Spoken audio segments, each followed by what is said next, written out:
Okay, well, I already recorded this once, but I'm gonna do it again because my file is corrupted.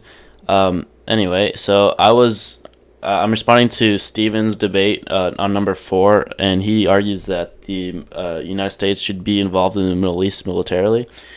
Okay, so I'm going to start this. So, from what I've gathered from Stevens' debate video arguing that the U.S. should be involved militarily in the Middle East, his main points are that the U.S. involvement in the Middle East is positive because it not only deters rogue nations, but also be effective at putting a stop to the rise of said nations.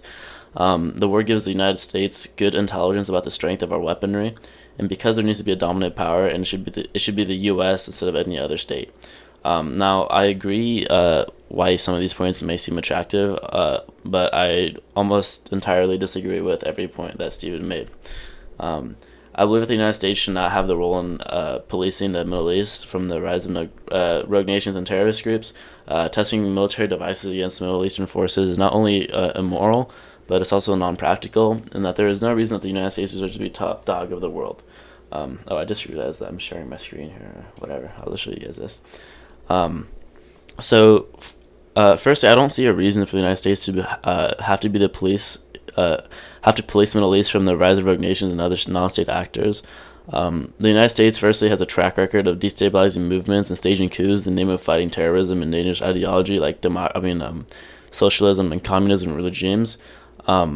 This, I think, given the power of the United States to act as a police in the Middle East, essentially gives the U.S. power to continue to oppress people and lead to more human rights abuses. Like if you look at um,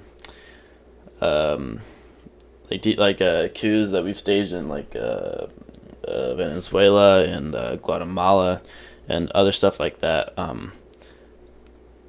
It's more or less examples of the United States using the military power for fighting dangerous ideologies, but more and less just for economic reasons. So I don't think that a police that's puts its economics as like the main kind of driving force of acting is necessarily a good thing.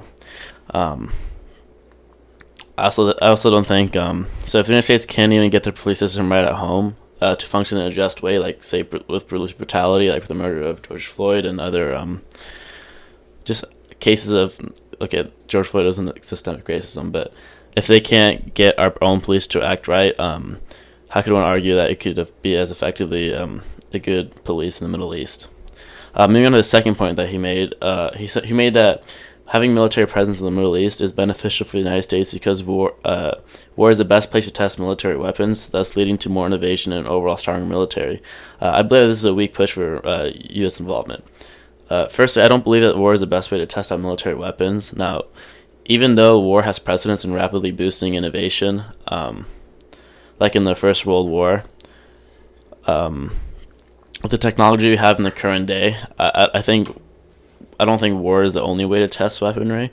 With the amount of computing power that is available to the military and with its near $100 billion budget, I believe simulation can be advantageous instead of war because there's no necessary loss of life or weaponry. So like we don't have to, instead of having to like see physically like if our airship is working right, I think we could simulate instances of where our like say a new jet would be used instead of having to actually use it in the battlefield. And this not only is safer because there's no risk of loss of life and there's also no risk for the crashing of the said jet or whatever. So additionally though, if there was a third world war or some other war that would really make the U.S. test our weaponry, I think it would be an atomic world war, meaning like it wouldn't be fought like the First World Wars. It'd be like a nuclear world war, and the United States certainly isn't testing out nukes in the Middle Eastern conflicts.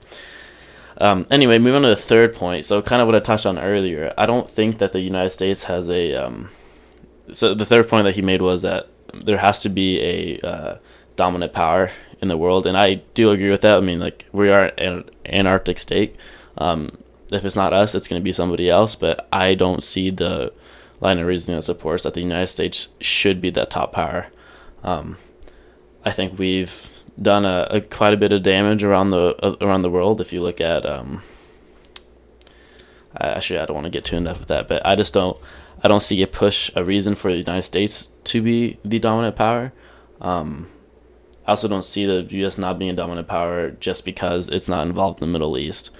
Um, I think we could still be like the top power without having presence in the Middle East because we are so ahead of basically every other country as in terms of how much we spend on our military and how much military stuff we already have.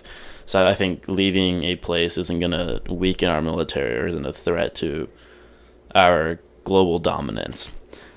So yeah, that was my debate. I did see that he kind of wrote that he he argues from my side, but he just wanted to see if he can try to argue the opposing side. I think that's awesome, but I'm just hoping it wasn't too rude or anything. So that was my video.